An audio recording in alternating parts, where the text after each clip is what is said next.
Korupsi di Tanah Jawa Zaman Hindu-Buddha Bagian 4. Distribusi pajak. Semua prasasti di atas isinya berkaitan erat dengan pajak tanah yang lantas dikorupsi oleh sejumlah oknum petugas pajak. Tanah tersebut tentunya tanah produksi, yakni persawahan, baik yang dimiliki sebuah desa maupun yang berada dalam kawasan SIMA. Lantas, bagaimana penyaluran uang hasil pajak itu dilakukan di zaman tersebut? Untuk keperluan apa saja hasil pajak tersebut dipergunakan? Untuk memperoleh gambaran tentang hal ini, kita bisa melihat prasasti Telang 1 dan Telang 2 yang dikeluarkan tahun 904-825 Saka semasa pemerintahan Rakai Watukura Dyah Balitung. Prasasti tembaga berbahasa Jawa kuno ini ditemukan di dekat Kali Solo, Wonogiri, Jawa Tengah. Isinya tentang Rakai Watukura Dyah Balitung yang ingin melaksanakan nazar raja pendahulunya, Haji Dewata Sang Lumah ing Satasnyangga. Dyah Balitung memerintah Rakyan Pati I Hino, yakni Rakai Ular Pusudarsana, untuk menyerahkan desa Telang, Mahe, dan Paparahuan yang termasuk wilayah Huhusan untuk menjaga Kamulan, tanah SIMA berikut perahu serta menyeberangkan orang-orang yang melaluinya setiap hari. Perahu yang menghubungkan kedua tepi sungai berfungsi menaikkan dan menurunkan barang dan penumpang setiap hari tanpa dipungut biaya, sebab desa Telang, desa Mahe, desa Paparahuan telah dijadikan SIMA alias tanah yang dibebas pajakan.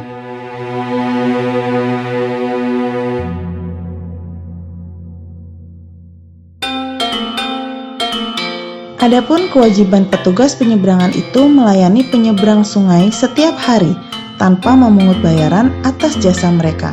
Sebagai gantinya, mereka memperoleh imbalan dari hasil pajak yang masuk dari desa Telang, Mahe, Parahuan sebanyak 9 masa emas setiap tahunnya. Dengan begitu, sebagian uang pajak yang diperoleh negara disalurkan untuk menggaji para petugas penyeberangan sungai, mengingat mereka dilarang memungut bayaran atas jasa mereka terhadap warga yang melintasi sungai tersebut.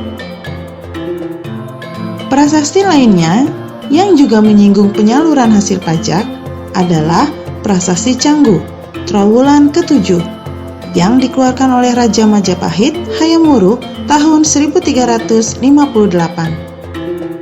Prasasti tembaga dan berbahasa Jawa kuno ini ditemukan di Mojokerto, Jawa Timur. Isinya tentang ketentuan hukum desa-desa di tepi Brantas dan Bengawan Solo yang menjadi tempat penyeberangan. Desa-desa itu diberi status SIMA dan dibebas pajakan, tetapi diwajibkan memberi sumbangan untuk kepentingan upacara keagamaan yang diatur oleh Panji Margabaya Ki Ajaran Rata, penguasa tempat penyeberangan di Canggu, dan Panji Anggrek Saji Ki Ajaran Ragi, penguasa tempat penyeberangan di Terong.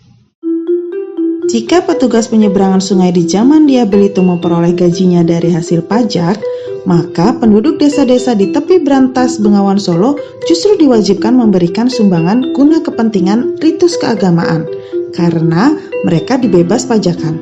Desa-desa yang dibebas pajakan tentu lebih makmur ketimbang desa-desa yang dikenakan pajak.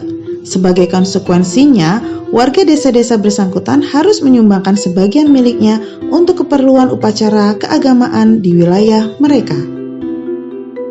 Di zaman Mataram kuno, banyak prasasti yang menetapkan kewajiban sejumlah desa yang termasuk wilayah SIMA agar menyumbangkan tenaga, pikiran untuk upacara keagamaan tahunan. Misalnya, prasasti Lingga Sutan semasa Pu Sendok tahun 929 isinya tentang penetapan desa Lingga Sutan, wilayah kekuasaan Rakyan Hujungpu Madhura Loka Ranjana, sebagai SIMA Swantantra untuk menambah biaya pemujaan Batara di Walandit tiap tahunnya. Disebutkan pajak perdagangan dan pajak usaha kerajinan di wilayah SIMA, di mana jumlah barang yang diproduksi dan diperdagangkan dibatasi. Jika jumlah barang dagangan lebih dari yang ditentukan, maka sisanya dikenai pajak.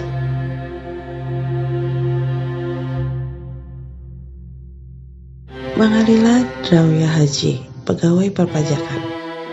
Prasasti-prasasti di atas selalu mempidanakan sejumlah pegawai perpajakan yang nakal karena diketahui melakukan korupsi atas pajak sawah. Adapun pegawai dan petugas perpajakan zaman Jawa kuno itu sendiri beragam, dari mulai level anak desa, wanua desa, watak setingkat kelurahan, lungguh setingkat kecamatan, hingga pusat, mulai dari pangurang petugas lapangan hingga mangilala drawya haji, pegawai perpajakan secara umum.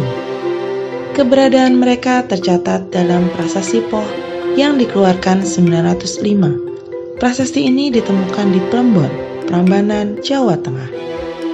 Isinya menyebutkan adanya daerah Sima di Desa Poh yang memiliki anak wanua atau anak desa, yakni Rumasan dan Nyu, yang semuanya termasuk Lungguh Kinawang. Diceritakan bahwa para tetua di Desa Poh, Rumasan, dan Nyu yang dianugerahkan tanah Sima mempersembahkan pasak-pasak kepada Sri Maharaja berupa kain jenis Joro 1 Yugala dan Mas Pageh 5 Suwarna. Dalam upacara peresmian Sima di Poh tersebut, sekelompok pemusik dan penari yang hadir juga mendapatkan pasek-pasek. Disebutkan Sang Pamdat Kiniwang Punat, penduduk desa Kawu yang berstatus Sima Kepatihan memiliki sejumlah bawahan, diantaranya Juruning Kanayakan, Pati, dan Watuha. Juruning Kanayakan membawahi beberapa pangurang, yakni 5 orang yang langsung berada di bawah Sang Pamdat Kiniwang, seorang pangurang Sang Rangking, dan seorang pangurang Manimpiki. Pati sendiri membawahi 4 orang patih lampuran dan 2 orang parujar, sementara Wahuta membawahi pihujung dan Wahuta lampuran dengan pihujungnya. Rangkring dan Manimpiki merupakan jabatan yang biasanya termasuk kelompok Mangilala Drawya Haji, pegawai perpajakan. Para ahli hingga kini masih menduga apa tugas setiap pegawai pajak, dari tingkatan paling rendah hingga paling tinggi tersebut, mengingat istilah-istilah tersebut sudah punah. Namun demikian, melalui prasasti-prasasti zaman Jawa kuno, kita diberikan gambaran mengenai sebuah sistem administrasi negara dalam hal perpajakan di masa bersangkutan. Juga bahwa penegakan hukum terhadap kasus korupsi sudah dilaksanakan cukup serius oleh penguasa setempat.